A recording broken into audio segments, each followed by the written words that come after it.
चाहे अब पलट के देखब ना,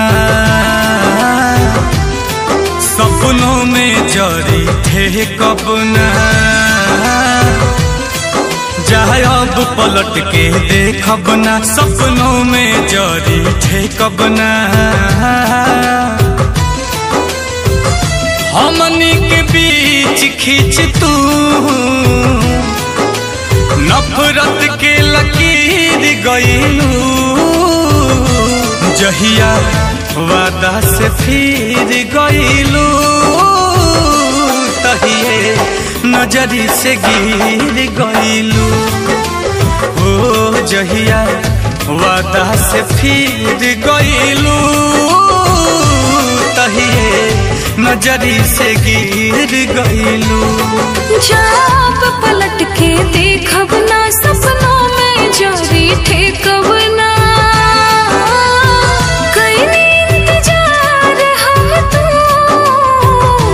दूसर राह से गुजर गईला, जहिया बात से मुकर गईला, तही छित से उतार गईला, जहिया बात से मुकर गईला, तहिए छित से उतार गईला।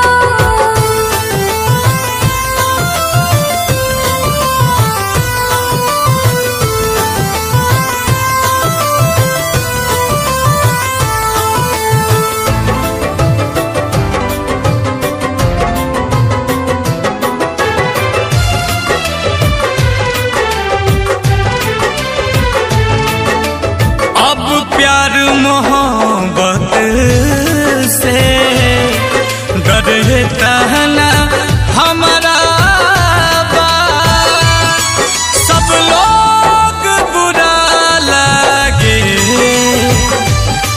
जे नाम के तहरा बा।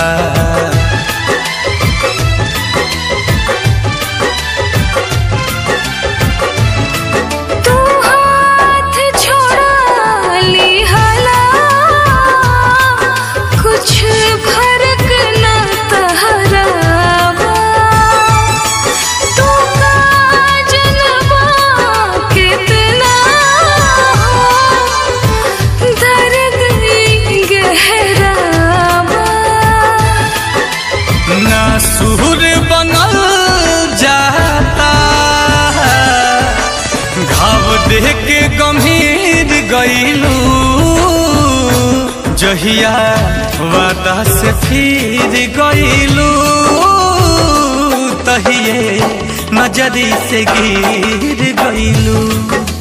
हाँ जहिया बात से मुकर गईला, तही चित से उतार गईला।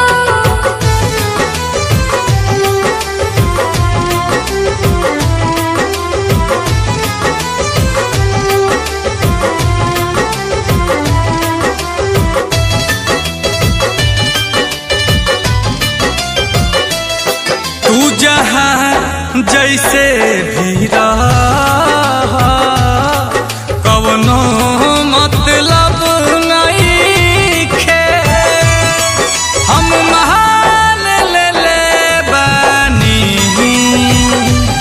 केहू हमारा लब नहीं खे।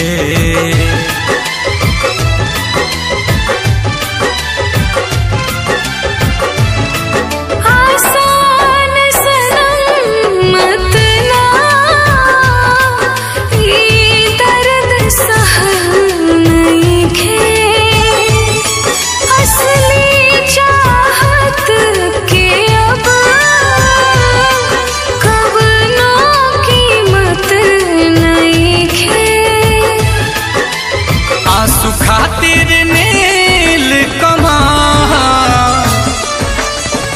कर जबे के चीर गईलू,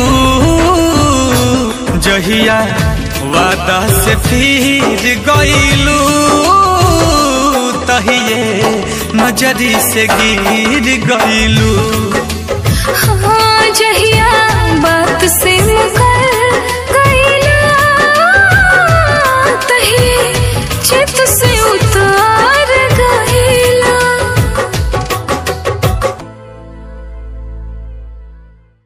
जहिया वादा से फिर गईलू तहिए नजरी से गिर गईलू।